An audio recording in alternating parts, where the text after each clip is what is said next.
दोस्तों, ममता की शेरनी सायोनी घोष के 10 दमदार भाषण, जिसे देखने और सुनने के बाद भारतीय जनता पार्टी बैकफुट पर हाथ खड़े करती हुई आपको एक एक कर सुनाने की कोशिश करते हैं। ममता की शेरनी सायोनी घोष के वो तमाम दमदार भाषण सुनाते हैं, वो उनकी स्पीचेस, जिन्हें सुनने के बाद भारतीय जनता पार्टी के तमाम धुरंधरों के बड़े बड़े दिग्गजों के कानों से धुआं आ गया है। सबसे पहले सायोनी घोष ने लोगों के बीच एक दावा किया था और वो दावा, वो सायोनी घोष की वो भविष्यवाणी सच होते दिखाई दी है। शुरुआत यहीं से करते हैं। आप देखिए सायोनी घोष की वो भविष्यवाणी और उनके वो दावे। मोदी जी इस मंच से आपको एक बात बोल रहे हैं कि ममता का क्षमता 2026 में बंगाल आपको दिखाएगा, 2026 में आपको दिखाएगा। और ये नाम याद रखिएगा, ममता बनर्जी बंगाल की नाड़ी, हवाई चप्पल सफेद साड़ी, एक नाड़ी 100 पे भारी। खेला होगा, दिल्ली का लड्डू खाया है, अब बंगाल का रसगुल्ला और राजभोग खिला के आपको अब की बार यमुना पार भेजेंगे। तू हिंदू बनेगा न मुसलमान बनेगा, इंसान की औलाद है, इंसान बनेगा। शोषिदी बोले छन, अरे धरती को तुमने बांट दिए, अरे धरती को तुमने बांट दिए, चांद सितारों का क्या होगा। कि धरती को तुमने बांट दिए, चांद सितारों का क्या होगा। नदियों के कुछ कुछ नाम रखे, बहती धारों का क्या होगा। बहती गंगा भी पानी है, बहती गंगा भी पानी है, आबे जमजम भी पानी है। कि बहती गंगा भी पानी है, आबे जमजम भी पानी है। मुल्ला पिए पंडित पिए, पानी का मजहब क्या होगा। मोदी जी बोलिए, अमित शाह जी बोलिए, नड्डा जी बोलिए। তোমাদের বেলায় মোদি জি, অমিত শাহ জি, নাড্ডা জি, চাড্ডা জি, গাড্ডা জি, আর যখন আমাদের নেত্রীকে সম্বোধন করো তখন মমতা, তখন মমতা। अरे मोदी जी इस मन से आपको एक बात बोल रहे हैं कि ममता का क्षमता 2026 में बंगाल आपको दिखाएगा, 2026 में आपको दिखाएगा। और ये नाम याद रखिएगा, ममता बनर्जी बंगाल की नाड़ी, हवाई चप्पल सफेद साड़ी, एक नाड़ी 100 पे भारी। खेला होगा, दिल्ली का लड्डू खाया है, अब बंगाल का रसगुल्ला और राजभोग खिला के आपको अब की बार यमुना पार भेजेंगे।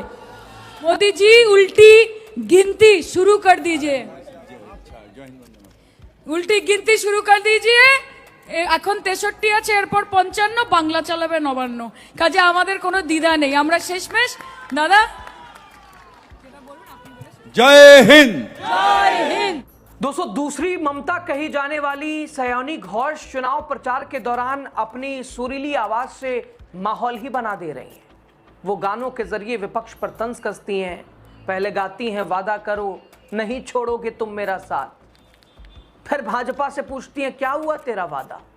इलेक्शन के पहले आके ये भाजपा सरकार क्या बोलती है, एक ही बात बोलती है ना, वादा करो नहीं छोड़ोगे तुम मेरा साथ, जहां तुम हो वहां मैं भी हूं, यही बोलता है ना।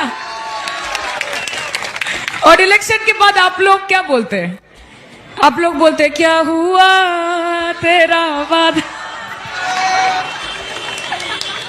वो कसम वो इरादा, सब सारे हो गए, खत्म, ओके टाटा बाय बाय खलास। दोस्तों, जहां बीजेपी ने एक तरफ खतरा बताया, इससे खतरा उससे खतरा, इधर सायोनी घोष ने बीजेपी को ही खतरा बता दिया। उन्होंने कहा कि उनकी गद्दी खतरे में है, क्योंकि चाय से शुरू हुई थी सरकार, गाय पे आके अटक गई। विकास के पापा मोदी जी रास्ते में ही भटक गए। बीजेपी खतरे में है, उनकी गद्दी खतरे में है, क्योंकि चाय से शुरू हुई थी सरकार और गाय पे अटक गए। कि चाय से शुरू हुई थी सरकार और गाय पे अटक गए, और विकास के पापा मोदी जी रास्ते में भटक गए। बीजेपी खतरे में है, उनकी गद्दी खतरे में है, क्योंकि चाय से शुरू हुई थी सरकार और गाय पे अटक गए। कि चाय से शुरू हुई थी सरकार और गाय पे अटक गए, और विकास के पापा मोदी जी रास्ते में भटक गए। दोस्तों आगे देखिए, केंद्र सरकार को चेताते हुए सयानी घोष कह रही हैं ये बंगाल है, बिहार और मध्य प्रदेश नहीं है, उत्तर प्रदेश नहीं है। बंगाल की मिट्टी बहुत पवित्र मिट्टी है, यहां पर सब सद्भाव से रहते हैं, प्रेम से रहते हैं, प्यार से रहते हैं। मैं फिर से बोलती हूं, देखिए धर्म की राजनीति नहीं करनी है। बंगाल बिहार नहीं है, बंगाल मध्य प्रदेश नहीं है, बंगाल उत्तर प्रदेश नहीं है, बंगाल हरियाणा नहीं है, बंगाल राजस्थान नहीं है। बंगाल की मिट्टी बहुत पवित्र मिट्टी है, यहाँ पे सद्भाव से सब रहते हैं, प्रेम से रहते हैं, प्यार से रहते हैं। हमारे यहाँ पे इतने हिंदी भाषी भाई बहन है, हमको बताइए तो कभी ममता बनर्जी के राज में हमने आपको आउटसाइडर फील होने दिया? कभी दिया कि जाके किसी ने बोल दिया कि भाई साहब आप यहाँ के नहीं हो? हम बोलते हैं एक तरफ जहां बंगाली है तो दूसरे तरफ बांग्लार मानुष अच्छे, बंगाल के लोग हैं और वो भी हमारे लिए बंगाली ही है। हम आपके धर्म को, आपके संप्रदाय को, सबका सम्मान करते हैं और राजनीति करते हैं ममता बनर्जी के पार्टी के लिए। इसलिए धर्म के आधार पे किसी को बांटते नहीं। हम कहते हैं और फक्र से कहते हैं कि ना हिंदू बनेगा ना मुसलमान बनेगा, इंसान की औलाद है, इंसान बनेगा। तो ये तो सिर्फ ममता बनर्जी और उनकी पार्टी, उनके पार्टी के कैडर, यहाँ पे जो सारे हमारे चेयरमैन साहब, एक्स चेयरमैन साहब, सारे काउंसिलर्स बैठे हैं, नाना आधिकारिक बैठे हैं, पदाधिकारी बैठे हैं, हमारे यूथ के सारे हैं, संदीप है यहाँ पे, निर्मालो है, सोनू है यहाँ पे, महिलाएं हैं, छात्र संगठन है। हमारा एक ही काम है कि आपके लिए सर उठाकर काम करें, कि सर उठा के तृणमूल कांग्रेस का झंडा लेके जाएंगे और सर झुका के हर घर में पहुंच के बोलेंगे कि क्या जरूरत है हमें बताइए, हम आपके लिए काम करने आए हैं। दोस्तों सयानी घोष ने कहा था हवाई चप्पल, सफेद साड़ी, एक नारी, पूरी बीजेपी पे भारी। आप देखिए पहला फेस, शायद सयानी घोष की बातें सच नजर आती हैं। कि हवाई चप्पल, सफेद साड़ी, ममता बनर्जी बंगाल की नारी, एक नारी पूरे बीजेपी पर भारी। এই হচ্ছে আমাদের দিদি, কাজে দিদির মাথাটা উঁচু রাখতে হবে। সবাই বলেছে আপনাদেরকে যে এই লড়াই মমতা ব্যানার্জিকে মুখ্যমন্ত্রী করার লড়াই না, এই লড়াই বাংলাকে বাঁচানোর লড়াই। যারা রবীন্দ্রনাথ ঠাকুরকে বলে রবীন্দ্রনাথ সন্ন্যাল। इधर शायरी के जरिए राहत साहब का शेर, सभी का खून है शामिल यहाँ की मिट्टी में, किसी के बाप का हिंदुस्तान थोड़ी है, का ज्यादती मकान थोड़ी है, सभी का खून शामिल है यहाँ की मिट्टी में, किसी के बाप का हिंदुस्तान नहीं है। हम ऐसा नहीं सोचते, हमरा भाभी ना एरकम মাঝে মাঝে হিন্দিতে বলি কারণ বিজেপি যাতে একটু বুঝতে। হিন্দু মুসলমান কিছু না, মানুষ আসল। তাই আপনাদের জন্য হতে দে পাল তুলে দে, মাঝে হেলা করিস না, ছেড়ে দে নৌকায় আমি যাব মদিনা। কেউ আমাকে বলছে মাশাআল্লাহ, কেউ আমাকে বলছে হরে কৃষ্ণ, কেউ আমাকে বলছে বিসমিল্লাহ, কেউ বলছে ইনশাআল্লাহ, কেউ বলছে জয় গুরু। दोस्तों उत्तर प्रदेश के मुख्यमंत्री योगी आदित्यनाथ को जिस बयान ने सबसे ज्यादा बेचैन किया था, जिस स्पीच ने, वो कौन सी थी उसे भी आप देख लीजिए। হতে দে পাল তুলে দে, মাঝি হেলা করিস না, পাল তুলে দে, মাঝি হেলা করিস না, ছেড়ে দে নৌকায় আমি যাব মদিনা, ছেড়ে দে নৌকায় আমি যাব মদিনা। দুনিয়ায় নবী এলো মা আমিনার ঘরে, কাঁদিলে হাজার মানি, খাসিলে মুক্তা ঝরে। ও দয়াল মুর্শিদ যার সখা, তার কিসের ভাবনা, মুর্শিদ যার সখা, তার কিসের ভাবনা, আমার হৃদয় মাঝে কাবা, নয়নে মদিনা, আমার হৃদয় মাঝে কাবা, নয়নে মদিনা। दोस्तों सबसे ज्यादा चोट तो सयानी घोष ने वो बीजेपी के आधार पे ही मारी, इसमें हिंदू, मुस्लिम, सिख, ईसाई, एकता, भाईचारे की मिसाल पेश कर सयानी घोष ने मां दुर्गा का श्रोत पढ़ा, मुसलमान भाइयों के लिए कलमा पढ़ा, सिख और ईसाई भाइयों के पवित्र श्लोकों का भी जिक्र किया और इस तरह से उन्होंने लगातार तैयारी की और भाजपा के खिलाफ लोगों को एकजुट किया, राजनीति पे चोट मारी। আর এই ভবানীপুর, এখানে এত সম্প্রীতি, এখানে এত শান্তি, এটা তো একটা মিনি ইন্ডিয়া নিজের মধ্যে। সব ধর্মের সব সম্প্রদায়ের লোক আছে, যেখানে একটা বাড়ি থেকে শোনা যাচ্ছে যে কোনো ঘর থেকে আওয়াজ আসছে, কেউ বলছে রূপং দেহি জয়ং দেহি যশো দেহি দিশো দেহি या देवी सर्वभूतेषु शक्ति रूपेण संस्थिता नमस्तस्यै नमस्तस्यै नमस्तस्यै नमो नमः। या देवी सर्वभूतेषु शांति रूपेण संस्थिता नमस्तस्यै नमस्तस्यै नमस्तस्यै नमो नमः। ठीक তার পাশের গলি থেকে শোনা যাচ্ছে লা ইলাহা ইল্লাল্লাহ মুহাম্মাদুর রাসূলুল্লাহ বিসমিল্লাহির রহমানির রহিম, যাচ্ছে তো শোনা।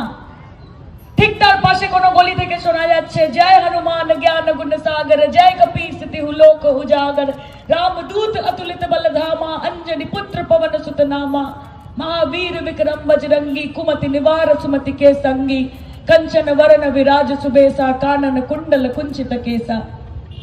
ঠিক তার পাশেই কোথাও শোনা যাচ্ছে যে ওঙ্কার সতনাম करता पुरख निर्भय निर्वैर अकाल मूरत अजुनि सेवन गुर प्रसाद जप आद सच जुगाद सच है भी सच नानक हो से भी सच। তোমার বাংলা তো বিজেপির হাতে তুলে দেবেন, বৈষম্যকে জায়গা দেবেন, বিভাজনকে জায়গা দেবেন, এদেরকে আসতে দেবেন এখানে। दोस्तों, भारतीय जनता पार्टी महिला सम्मान का बड़ा जिक्र करती है। सयानी घोष ने अपने अंदाज में महिला सम्मान का पाठ देखिए कैसे पढ़ाया, बताया बीजेपी वालों के लिए महिलाओं का स्थान या तो रसोई है या फिर पैरों के नीचे है। और सम्मान है क्या, आइए हम बताते हैं। आदरणीय गृह मंत्री जी, आज आपने पूरे देश के सामने स्पष्ट कर दिया कि क्यों आप आज तक बंगाल जीत नहीं पाए और आगे जाकर भी बंगाल जीत नहीं पाएंगे। वैसे भी भारतीय जनता पार्टी के डिक्शनरी में सम्मान शब्द का कोई उल्लेख नहीं है। ना आप देश के युवाओं का सम्मान करते हैं, ना महिलाओं का सम्मान करते हैं, ना मजदूरों का सम्मान करते हैं, ना किसानों का सम्मान करते हैं, ना पिछड़े वर्ग के लोगों का सम्मान करते हैं, ना अल्पसंख्यकों का सम्मान करते हैं, ना ही दलितों का सम्मान करते हैं, ना ही आदिवासियों का सम्मान करते हैं। महिलाओं के बारे में तो आपका कुछ ऐसा ही विचार है कि उनका स्थान या तो आपके घर के रसोड़े में होना चाहिए या फिर आपके पैरों के नीचे। 2021 में आदरणीय प्रधानमंत्री जी ने दीदी ओ दीदी कहकर ममता जी का संबोधन किया था। बंगाल की मां बहनों ने उनको मुंह तोड़ जवाब दिया और इस बार आपने ए दीदी बोल के ममता जी को पुकारा है। इसका भी करारा जवाब आपको 4 मई को जरूर मिलेगा। आप शायद भूल जाते हैं कि ये जो दीदी शब्द है ये सिर्फ एक शब्द नहीं, ये एक भावना है, ये एक इमोशन है।